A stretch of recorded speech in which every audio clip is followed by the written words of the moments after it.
الرجيم أعوذ بالله من الشيطان الرجيم بسم الله الرحمن الرحيم الحمد لله الذي هدانا لهذا وما كنا لنهتدي لولا أن هدانا الله لقد جاءت رسل ربنا بالحق الصلاة والسلام على سيدنا ونبينا وشفيعنا ومحبوب قلوبنا جد الحسن والحسين بالقاسم محمد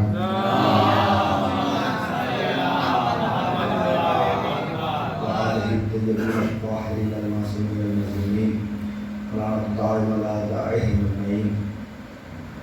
أما بعد فقد قال الله في القرآن الحكيم بسم الله الرحمن الرحيم إن الله يحب الذين يقاتلون في سبيله صفا كأنهم بنيان مرصوص. صدق الله العلي العظيم.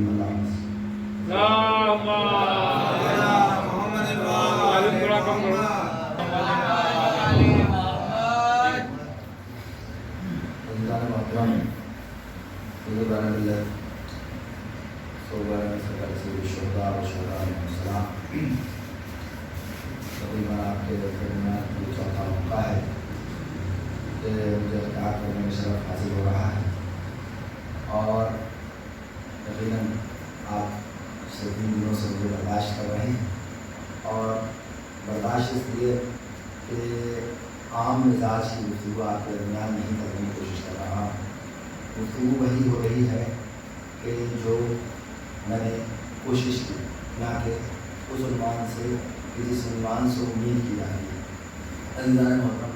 اور اس کا مقصد بھی یہ ہے کہ مجلس سے امام حسین علیہ السلام کبھی کبھی اس عنوان سے بھی ہونا چاہیے کہ اس میں یہ خبر ہو سکے کہ آخر ہماری زندگی کا مقصد کیا ہے. یقیناً تبلیغ اور تبلیغ کرنے کی نہ میری حیثیت ہے نہ اوقات ہے، مگر آپ بزرگ مجھ سے بہتر جانتے ہیں. کچھ دو چار باتیں اپنے دوستوں کے لیے اپنے چھوٹے بھائیوں کے لیے پڑھنا رہتا ہے. اور عزیزان محترم میں کوئی تبلیغ کرتا بھی نہیں. فضائل میں اور مسائل میں چند گوشے ایسے پیغامات جس پیغامات کی طرف ہم متوجہ نہیں ہو پاتے. عزیزان محترم ایک سلوات پڑھو تو محمد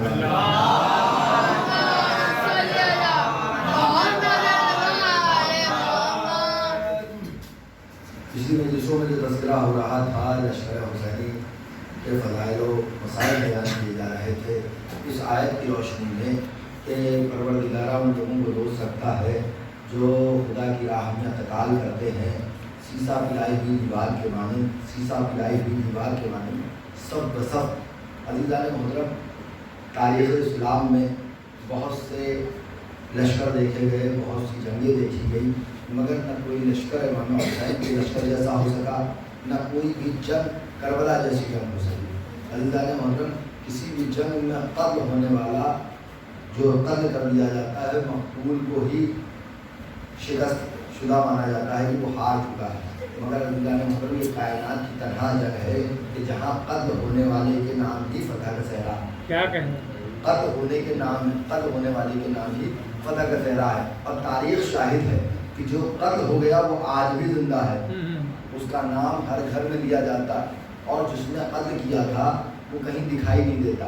عزیزان محترم ایک میں آیت سے اس بات کو کہہ دوں کہ پروردگار ارشاد فرما رہا ہے اِنَّا أَعْطَيْنَاكَ الْكَوْثَرَ. رسول اللہ سے ارشاد فرمایا تھا کہ میں تمہیں کوثر عطا کرتا ہوں، کثیر اولاد عطا کرتا ہوں. اس سے بہت سارے لوگوں نے بہت ساری مرادیں لی، مگر ہمارا وہ مجمع ہے، ہم وہ لوگ ہیں کہ اس بات کو تسلیم کرتے ہیں کہ اس کوثر سے مراد صرف اور صرف جناب سیدہ اور ان کی نسل پاکیزہ ہے.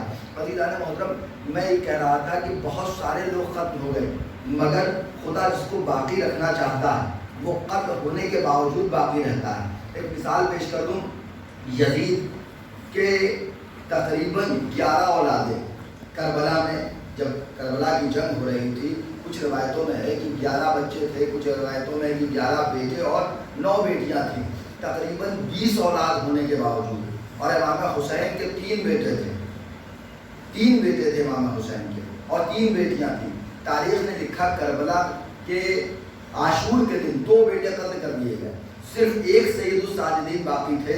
یزید کی تمام اولادیں کربلا نہیں آئی تھی، سب کے سب باقی تھے. مگر آج کائنات میں کوئی یزیدی لقب لکھنے والا یا یزیدی نشان لکھنے والا یا یزیدی ٹائٹل لکھنے والا اس دنیا میں نہیں باقی، مگر کائنات دیکھ رہی ہے کہ حسین علیہ السلام کا نام لکھنے والے کل بھی باقی تھے، آج بھی باقی ہیں عزیزان محترم، اور پوری شان سے باقی ہیں۔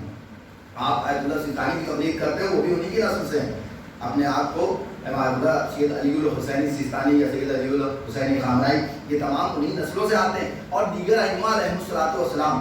آپ دیکھیں کربلا میں آنے کے بعد امام حسین کے بیٹے قتل کیے جا رہے ہیں، مگر خدا ان کی نسل کو باقی رکھ رہا ہے، اور جو لوگ نہیں آئے تھے، جو قتل کرنے والے تھے، وہ زندہ رہے، مگر ان کی نسلوں کا کہیں نام و نشان باقی نہیں ہے۔ تو عزیزان محترم، کربلا ایک اپنے آپ میں ایک ایسی جنگ ہے کہ جہاں قتل ہونے والے ہی کے نام فتح کا صحرا بھی ہے۔ عزیزان محترم، میں نے کل کی مجلس میں اور دیگر مجلسوں میں بیان کیا تھا، پچھلی ایک دو مجلسوں میں، کہ کربلا ایک دو دن میں تیار نہیں ہوئی، بلکہ اس کے لیے ایک آمادگی، ایک تیاری کی گئی، ایک تفصیلی تیاری دونوں جانب سے، اس جانب سے بھی تھی اور اہل بیت علیہ السلام کی جانب سے بھی ایک تیاری تھی۔ اور یہ تیاری میں آپ کو مثال پیش کر دوں۔ آج میں نے کل جو کچھ پچھلی دو مجلسوں میں اصحاب اور اقربا کے حوالے سے کچھ باتیں پڑھی تھی، آج ایک شخصیت کے حوالے سے کچھ گفتگو کرنا ہے، مگر اس کے لیے ایک مقدمے کی صورت میں ایک روایت پیش کر دوں۔ عزیزان محترم، تیاری کس طرح ہوتی ہے اور تیاری کرنے کا ہنر کہاں سے آیا؟ روایت نے لکھا، جب امیر المومنین علی ابن ابی طالب علیہ السلام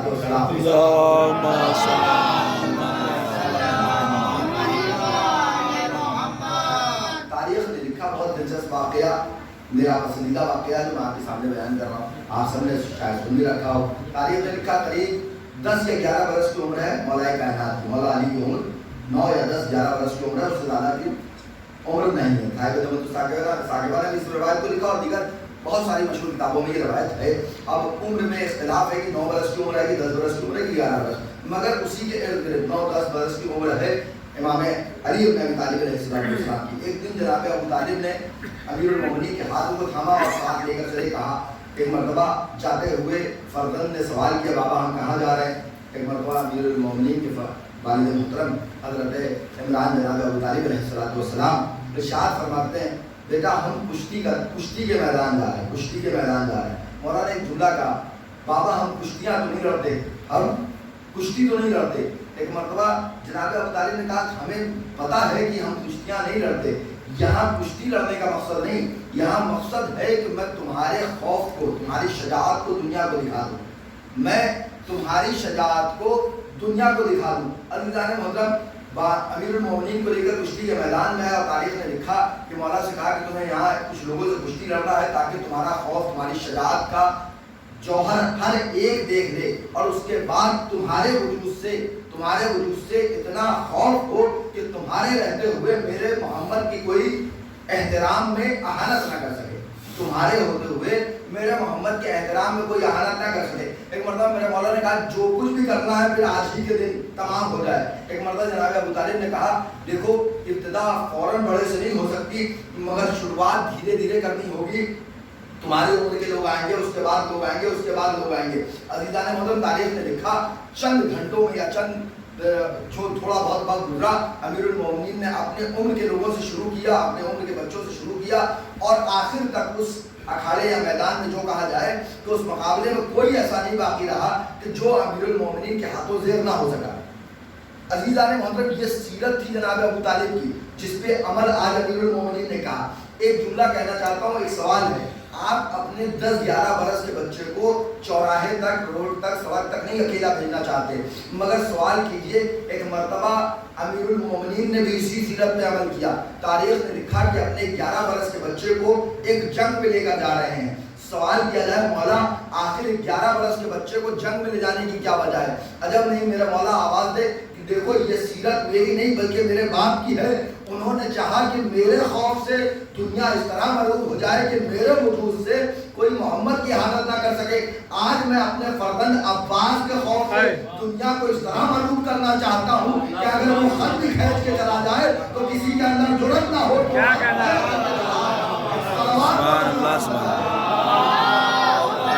صلی علی محمد۔